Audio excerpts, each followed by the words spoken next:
Sri Krishna tells Arjuna in Bhagavad Gita, there are many lifetimes, he had many lifetimes and Arjuna had also many lifetimes.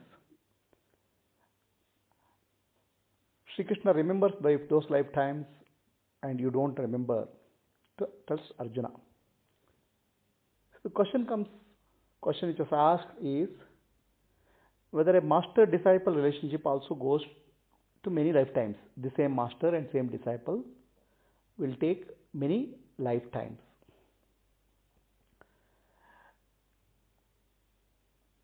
In other words, who was my guru in my last lifetime? Will he be same guru in this lifetime also?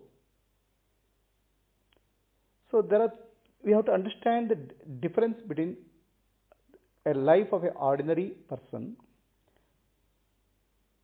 and a life of a Jnani or avatar. All the people, those who are not realized, they take birth because of karmic relationship, because the force of karma will pull them. So, it is very common that whatever your past life relationships also come in this life. Maybe it's wife, maybe it's friends, maybe it's relatives.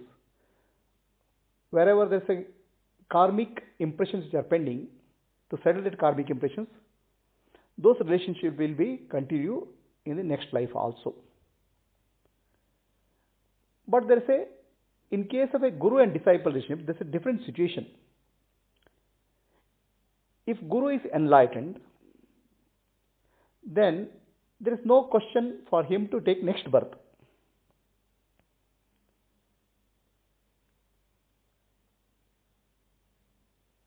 So it's not like other karmic relationships where the older relationship will get carried forward to next relationship, next life.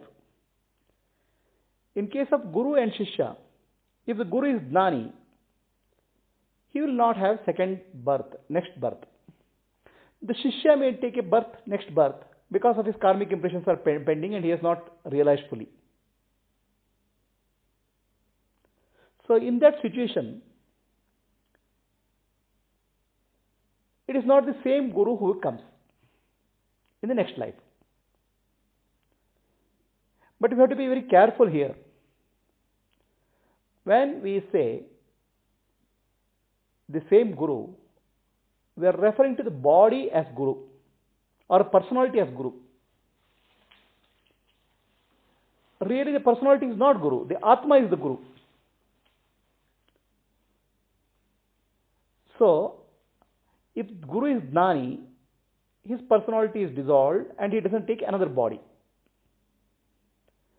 Then what will Shishya do in the next life? It's not like another karmic relationship. He will find another guru, another person.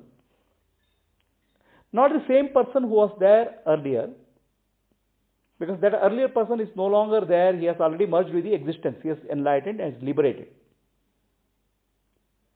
So how does a new connection happen? The new connection happens not because of the personality, but because Shishya carries the vasanas and impressions of sadhana he has done with the earlier guru. Suppose somebody has done a bhakti yoga sadhana, somebody has done kriya yoga sadhana, somebody has done jnana yoga sadhana. Those vasanas will carry forward. Then he will meet a guru, a maybe jnani, a maybe a kriya yoga, maybe bhakti yoga, who is related to that vasana. Now the Shishya recognizes, Shishya meets the Guru. This relationship is not because the karmic impressions of Guru carrying forward next life, the karmic impression of Shishya vasanas of Shishya carrying forward next life. He will find a Guru who is matching that karmic impression. It's not the same Guru as a person who came from past life. But in another way, there are not many Gurus. There is only one Guru. Atma is the only Guru. The personality is not the Guru. From that sense, the Shishya recognizes Shishya meets the Guru, who is nothing but Atma, the self, in the form of another person. So it's not the same person who became the Guru, but same Atma. Atma is all the same, appeared in a different form in this lifetime. So if the question is, the same past life Guru will come in this lifetime, if the answer is no, the Guru is not a person, Guru is the Atma. So the Guru as a person, as enlightened, he is no longer there in the manifest world. But what you meet is another person, but Atma appearing as another person in the form of Guru. This is the relationship between the ordinary relationship carried over one lifetime to other lifetime versus a spiritual relationship carried from one lifetime to other lifetime. In the spiritual relationship, only vasanas of the Shishya come, and that vasana will help him to find a Guru who helps him to make progress.